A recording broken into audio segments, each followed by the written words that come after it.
as we go through the 8th chapter of the Mishnah in Eruvin, we're going to start getting into questions as to what it really means to be a partner or a part of a community that builds an Eruv. And we're going to begin with two communities who live on different levels. And just to illustrate the situation that the Mishnah is going to talk about, I brought you a photograph of a courtyard in, actually this is in Morocco. This is a modern courtyard in Morocco. And you can see at the bottom the different rooms or the different houses they might be in the time of the Mishnah, all opening off the downstairs courtyard. And there's even a pool of water with a little wall around it in the corner of the courtyard. And then up top, there's another level, and there's a gallery up top. It's a shared gallery. And the rooms up top open out onto the shared gallery at the top, just as the rooms down below open out onto the courtyard at the bottom. And in order to get access to the gallery at the top, of course, one has to walk through the courtyard in the bottom. It's a bit like the discussion we had a few weeks ago about a courtyard within a courtyard. The residents of the inner courtyard need to walk through the outer courtyard to get anywhere. And similarly, the residents of the upstairs gallery need to walk through the downstairs courtyard to get anywhere. That's the situation which the third Mishnah in chapter 8 is going to describe. Anshei Chatzer ve'anshei mirpeset, the people of the courtyard and the people of the gallery. I mean, mirpeset is a balcony in modern Hebrew today, but it's a balcony. I mean, we can see from the picture, it's a balcony, it's a gallery, it's an upper raised area which is not part of the house, but is joined to the house.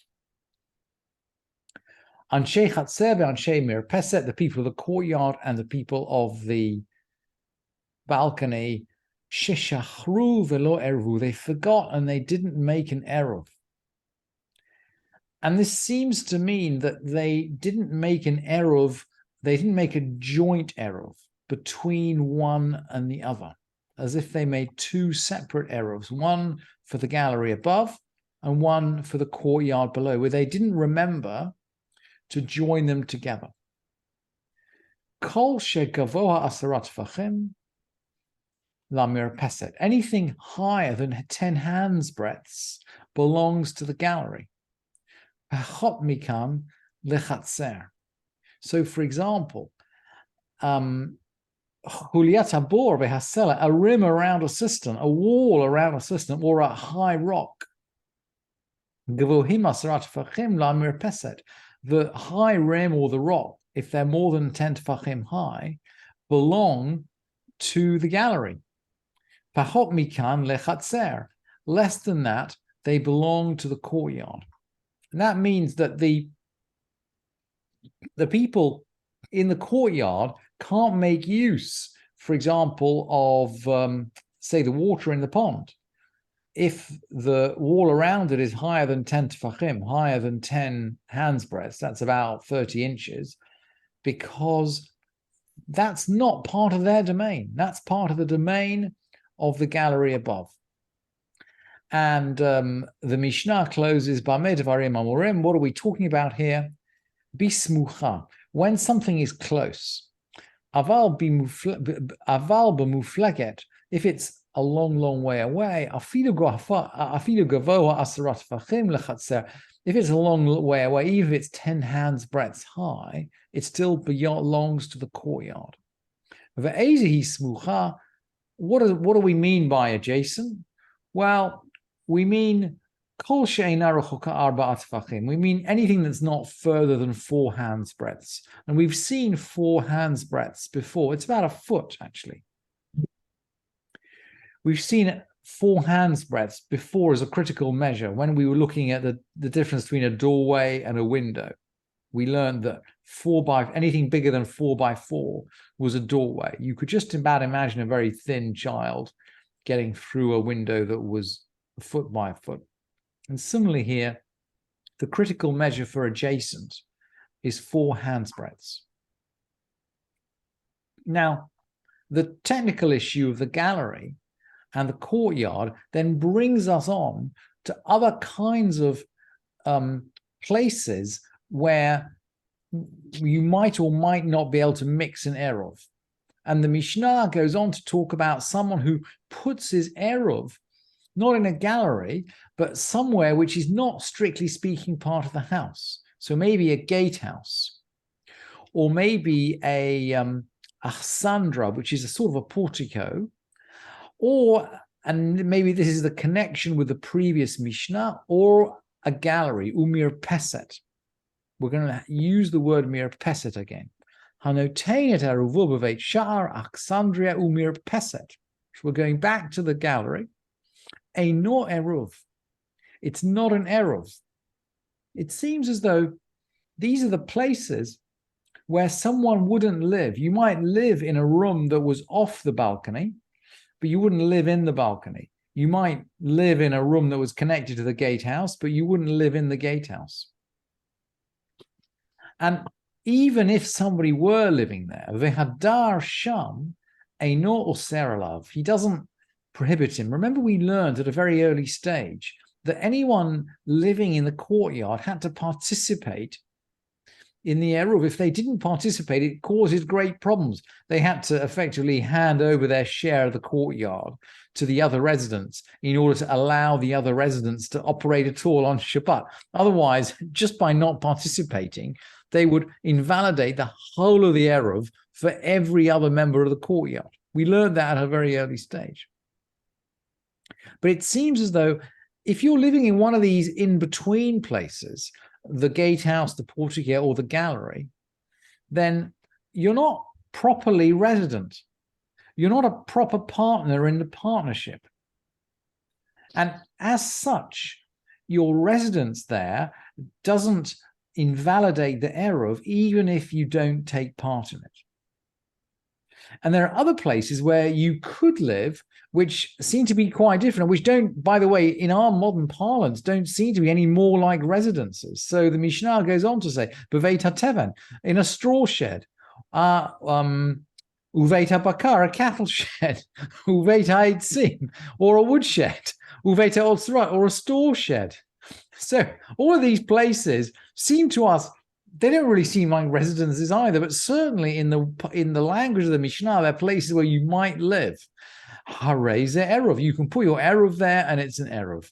Vehadar sham oser alav. And if someone is living there but doesn't participate in the eruv, then absolutely it invalidates the eruv for everybody else. And Rabbi Yehuda says, "Im yesh sham tfisat yad shel baal bait eino oser alav." Rabbi Yehuda says, you have to not only live in the straw shed, the cattle shed, the wood shed, or the storehouse, but you have to own it properly.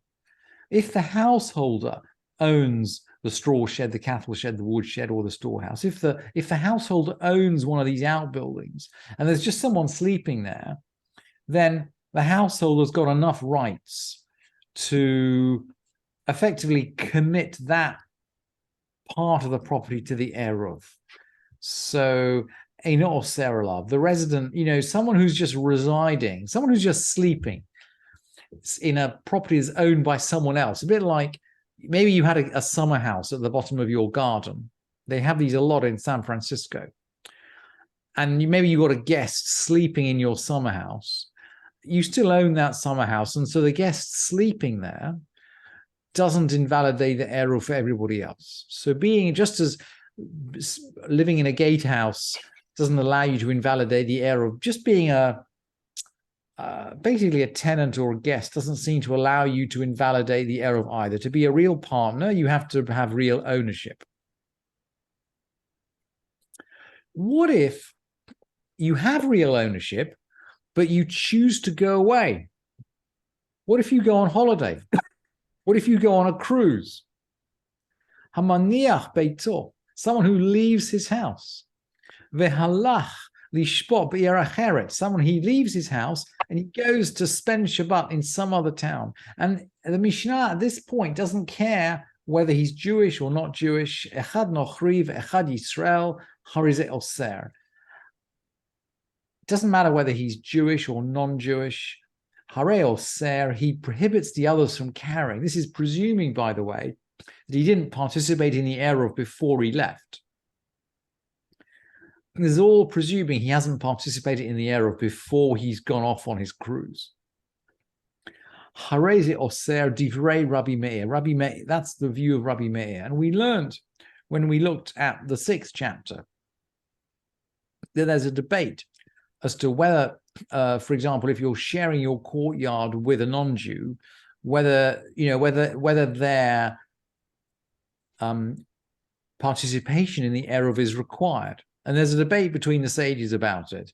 Can a non-Jew really be properly part of an Eruv, and does his failure to participate invalidate the Eruv?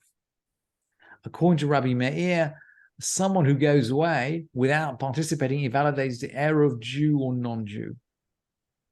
Rabbi Yudah says, not oser, it doesn't make any difference. Rabbi Yossi says, Nochrios, it's interesting, Rabbi Yossi has an absolutely, in chapter 6, there was a doubt as to whether a non-Jew counted at all for these purposes. Rabbi Yossi says, Nochri oser. Rabbi Yossi says, a non-Jew certainly invalidates the Eruv if they go away for Shabbat and don't participate in making the Eruv. Yisrael inon oser. She'ein derech Yisrael lavo b'Shabbat, because the non-Jew might come back on Shabbat. If you've got a non-Jew living with you, absolutely, he can go away on Shabbat, he can come back on Shabbat. He's there, he's present. He's got to be either he's a partner, he can be a partner, he should be part of the Eruv. Whereas Rabbi Yossi says, look, if a Jewish guy goes away on Shabbat, then he's not coming back because he's not going to come back on Shabbat. So he's effectively relinquished his share or his partnership in the courtyard, at least for the duration of that Shabbat. And Rabbi Shimon, he drives it in. He actually, or maybe there's something about staying with your, son-in-law, actually, in this Mishnah. Rabbi Shimon is going to drive it even further and says, even if he's just staying around the corner with his family, he might come back on Shabbat. Rabbi Shimon Omer, afilu hiniach beito v'halach v'shpot etzel bitov ota'ir. He's actually just gone to spend Shabbat with his daughter in the same town. But maybe he might come back. Eino oser shekvar hisia mila, because he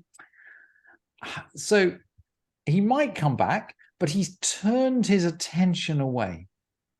So Rabbi Shimon seems to be saying, look, he could come back, but effectively his mind is turned away. So we're prepared to accept that he's not part of the partnership anymore, and his absence doesn't prohibit the others from using the Eruv.